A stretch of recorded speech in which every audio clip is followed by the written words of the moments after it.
యాష్తో విజయం. చాలామందికి ఈ కొత్త సిస్టంకి ఎలా మారాలి అనే దానిపై కొన్ని సందేహాలున్నాయి. ఈరోజు ఆ మార్పుకు సంబంధించిన ప్రతి విషయాన్ని స్పష్టంగా వివరంగా పరిశీలిద్దాం. చూడండి, చాలామందికి కొన్ని ప్రశ్నలున్నాయి. మల్టిపుల్ అకౌంట్స్ సంగతేంటి, ఫ్యామిలీ మెంబర్స్ని ఎలా యాడ్ చెయ్యాలి, క్వాలిఫై అవడమెలా, ఇలాంటి ఎన్నో సందేహాలు. సరే, కంగారు పడకండి, ఈరోజు ఈ ప్రశ్నలన్నిటికీ మనం సమాధానాలు వెతుకుదాం. సరే, అసలు విషయంలోకి వెళ్దాం. ఈ పెద్ద మార్పు గురించి తెలుసుకుందాం. ఇది కేవలం ఒక అప్డేట్ కాదు, ఇది ఒక పూర్తిగా కొత్త ఆరంభం. అంటే విజయానికి కొత్త రూల్స్, గొప్ప అవకాశాలు రాబోతున్నాయన్నమాట. అసలు ఈ విక్టరీ విత్ యాష్ అంటే ఏంటి? చాలా సింపుల్. మిస్టర్ యాష్ చెప్పినట్టు ఇది ఒక క్లీన్ స్లేట్. అంటే పాత సిస్టంతో దీనికి అస్సలు సంబంధం లేదు. పాత సిస్టం నుంచి వస్తున్నది కేవలం మనం, అంటే మనుషులు మాత్రమే. పాత పద్ధతులు, పాత స్ట్రక్చర్స్ ఏవీ రావు. ఈ వాహనం అనే పోలిక ఉంది కదా, ఇది చాలా పవర్ఫుల్. పాత వెహికల్, కొత్త వెహికల్, పాత టీమ్స్, పాత స్ట్రక్చర్స్, అవన్నీ ఆ పాత వాహనంలోనే ఉండిపోతాయి. మనం మాత్రం ఒక కొత్త, మెరుగైన, ఉచిత కమ్యూనిటీ అనే కొత్త వాహనంలోకి అడుగుపెడుతున్నాం. మన ఫోకస్ అంతా ముందుకు వెళ్లడమే. పాతది పాతదే, జ్ఞాపకాలను పదిలపర్చుకొని ముందుకు సాగండి. చూసారా ఎంత క్లియర్గా ఉందో? పాతదాన్ని అక్కడే వదిలేసి ఈ కొత్త అవకాశాన్ని అందిపుచ్చుకోవాలి. రైట్, ఇక అస్సలు యాక్షన్లోకొద్దాం. మన ఫస్ట్ స్టెప్ ఏంటి? అదే మెయిన్ అకౌంట్. ఇది ఇప్పుడు మనం తీసుకోవాల్సిన అత్యంత ముఖ్యమైన చర్య. ఇక్కడ నంబర్ 1 ప్రయారిటీ ఏంటంటే ఫస్ట్ మనం మెయిన్ అకౌంట్ని క్వాలిఫై చేసుకోవటం. సింపుల్, మిగతా అన్ని విషయాలు ఆ తర్వాతే. ఇది మాత్రం బాగా గుర్తుపెట్టుకోవాలి.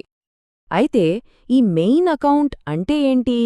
మల్టిపుల్ అకౌంట్స్ ఉన్నవాళ్లకి ఈ డౌట్ రావచ్చు. సింపుల్గా చెప్పాలంటే మన జర్నీ మొదట ఏ అకౌంట్తో స్టార్ట్ అయిందో అదే మన మెయిన్ అకౌంట్, మన ప్రాథమిక ఎంట్రీ పాయింట్. సో మన ప్రయత్నాలన్నీ మొదట దానిపైనే కేంద్రీకరించాలి.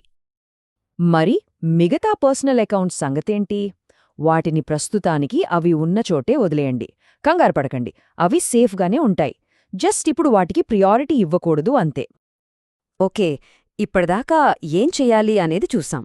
ఇప్పుడు ఎలా చెయ్యాలి అనేదానికొద్దాం. మన ఫ్యూచర్ని నిర్మించుకోవడానికి మన చేతిలో ఉన్న కీ, అదే మన కొత్త లింక్. విజయం వైపు మన మార్గం కేవలం 3 సింపుల్ స్టెప్స్లోనే ఉంది. స్టెప్ 1, మీ మెయిన్ అకౌంట్ని క్వాలిఫై చేయండి. స్టెప్ 2, మీ విక్టరీ లింక్ని జనరేట్ చేసుకోండి. ఇక స్టెప్ 3, ఆ లింక్ని షేర్ చేయండి. అంతే, చాలా సింపుల్ కదా? ఈ కొత్త లింక్ చాలా పవర్ఫుల్. దీన్ని తక్కువ అంచనా వెయ్యొద్దు. మన ఫ్యామిలీని, ఫ్రెండ్స్ని, టీమ్ మెంబర్స్ని, ఎవ్వరినైనా ఈ కొత్త కమ్యూనిటీలోకి తీసుకురావాలంటే మనకు కావాల్సిన ఏకైక సాధనం ఇదే. రైట్, ఇప్పుడు చాలామందిని కొంచెం కన్ఫ్యూజ్ చేస్తున్న టాపిక్కి వద్దాం. మల్టిపుల్ అకౌంట్స్ ఇంకా ఫ్యామిలీ అకౌంట్స్. డోంట్ వరీ, దీనికొక క్లియర్ గైడ్ ఇప్పుడు చూద్దాం. చూడండి, ఇది చాలా సింపుల్. మనకున్న వేరే పర్సనల్ అకౌంట్స్, వాటిని ప్రస్తుతానికి పక్కన పెట్టేయండి. వయసొచ్చిన ఫ్యామిలీ మెంబర్స్ ఉన్నారా? వాళ్లని మన కొత్త విక్టరీ లింక్తో యాడ్ చేయాలి. మరి మైనర్ పిల్లల సంగతి? వాళ్లకి లీగల్ ఏజ్ వచ్చే వరకు ఆగాల్సిందే. చాలా క్లియర్గా ఉంది కదా? ఇక్కడ ఒక చాలా ముఖ్యమైన రూల్ ఉంది. ఈ కొత్త సిస్టంలో ప్రతి అకౌంటు ఒక వేరే వ్యక్తికి చెంది ఉండాలి. అంటే ఒక వ్యక్తికి ఒకే అకౌంట్. ఈ రూల్ ఫ్యూచర్లో ఎలాంటి ఇబ్బందులు రాకుండా చూస్తుంది. ఇక పిల్లల అకౌంట్స్ విషయంలో కొన్ని విషయాలు గుర్తుంచుకోవాలి. ఫస్ట్, వాళ్ల దేశంలో బిజినెస్ చేయడానికి లీగల్ ఏజ్ ఎంతో చెక్ చేయాలి. ఉదాహరణకి ఇండియాలో 18 ఏళ్లు. వాళ్లు వాళ్ల సొంత కేవైసీని పూర్తి చేసుకోగలగాలి. ఒకవేళ వాళ్లకింకా ఏజ్ రాకపోతే పర్లేదు, వాళ్లకేజొచ్చాక కొత్త లింక్తో యాడ్ చేసుకోవచ్చు. సరే, దాదాపు అన్ని విషయాలు కవర్ చేశాం. ఇప్పుడు కొన్ని ఒకవేళ ఇలా జరిగితే ఏంటి లాంటి ప్రశ్నలు, కొన్ని రూల్స్ గురించి చూద్దాం. దీనితో మనకున్న చివరి సందేహాలు కూడా తీరిపోతాయి. చాలామంది మదిలో మెదిలే ఒక పెద్ద ప్రశ్న, ఒకవేళ ఒక మెంబర్ క్వాలిఫై అవ్వకపోతే ఏంటి పరిస్థితి? వాళ్లు వెనుకబడిపోతారా? అస్సలు కంగారు పడాల్సిన పనిలేదు. ఒకవేళ క్వాలిఫై అవ్వకపోయినా ప్రాబ్లం లేదు.